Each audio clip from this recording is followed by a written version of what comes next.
Iran যুক্তরাষ্ট্র যুদ্ধ শেষ। হয়তো এ কথাই শুনতে চাইছেন বিশ্বের বেশিরভাগ মানুষ, কেননা মধ্যপ্রাচ্যে যে যুদ্ধ চলেছে তার প্রভাব পড়েছে পুরো বিশ্বেই। তবে এই যুদ্ধ নিয়েই নতুন ইঙ্গিত দিলেন মার্কিন পররাষ্ট্রমন্ত্রী মার্কো রুবিও।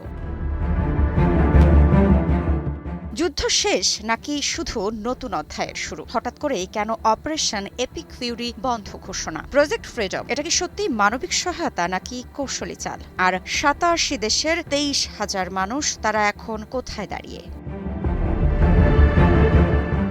বিশ্ব রাজনীতির মঞ্চে যেন আবারও চমক। মার্কিন পররাষ্ট্রমন্ত্রী মার্কো রুবিও হঠাৎ করেই ঘোষণা দিলেন ইরানের বিরুদ্ধে পরিচালিত সামরিক অভিযান শেষ। কিন্তু এখানেই গল্প থেমে নেই, বরং শুরু হয়েছে নতুন এক অধ্যায়, যার নাম প্রজেক্ট ফ্রিডম। হোয়াইট হাউসে সাংবাদিকদের সামনে রুবিওর ভাষ্য ছিল আত্মবিশ্বাসী, তবে খানিকটা রহস্যময়। তিনি জানান, অপারেশন এপিক ফিউরি আনুষ্ঠানিকভাবে শেষ হলেও এর পরের ধাপই নাকি আরও গুরুত্বপূর্ণ, বিশ্বের জন্য এক ধরনের ফেভার।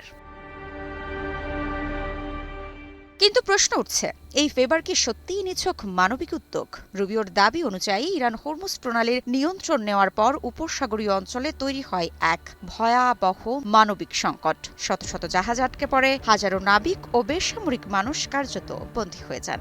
সংখ্যাটা শুনলে চমকে উঠবেন, ৮৭টি দেশের ২৩,০০০-এর বেশি মানুষ। এই অবস্থায় যুক্তরাষ্ট্রের নতুন পরিকল্পনা প্রজেক্ট ফ্রিডম মূলত তাদের উদ্ধারে কাজ করবে বলে দাবি করা হচ্ছে। যদিও যুক্তরাষ্ট্রের প্রেসিডেন্ট ডোনাল্ড ট্রাম্প এই প্রজেক্ট ফ্রিডমকেও আপাতত স্থগিত ঘোষণা করেছেন। বিশ্লেষকরা বলছেন, বিষয়টা এতটা সরল নাও হতে পারে, কারণ ইতিহাস বলে যখনই বড় কোনো সামরিক অভিযান শেষ হয় তখনই শুরু হয় কূটনৈতিক ও কৌশলগত নতুন খেলা। রুবিও নিজেও স্বীকার করেছেন, ইরানের সঙ্গে আলোচনার অভিজ্ঞতা ছিল জটিল এবং হতাশাজনক। তাহলে কি এই নতুন উদ্যোগ চাপ প্রয়োগের আরেক রূপ, নাকি সত্যিই মানবিক সংকট সমাধানের আন্তরিক চেষ্টা? ঘটনা প্রবাহ দেখলে স্পষ্ট। প্রথমেই সামরিক চাপ, তারপর হঠাৎ সমাপ্তি ঘোষণা, এরপর মানবিক উদ্যোগের ব্যানার। এই ধারাবাহিকতা আন্তর্জাতিক রাজনীতিতে নতুন কিছু নয়, বরং এটা অনেক সময় সফট পাওয়ার প্রয়োগের কৌশল হিসেবেও দেখা হয়। হরমুজ প্রণালী বিশ্ব জ্বালানি সরবরাহের অন্যতম গুরুত্বপূর্ণ পথ। এখানে নিয়ন্ত্রণের প্রশ্ন মানেই বৈশ্বিক অর্থনীতিতে চাপ।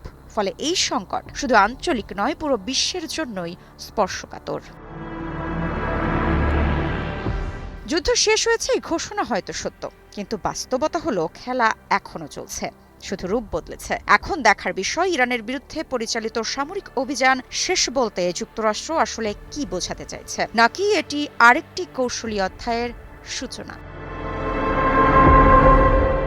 মৃত্তিকা সিনহা বিশ্বাস, নিউজ 24।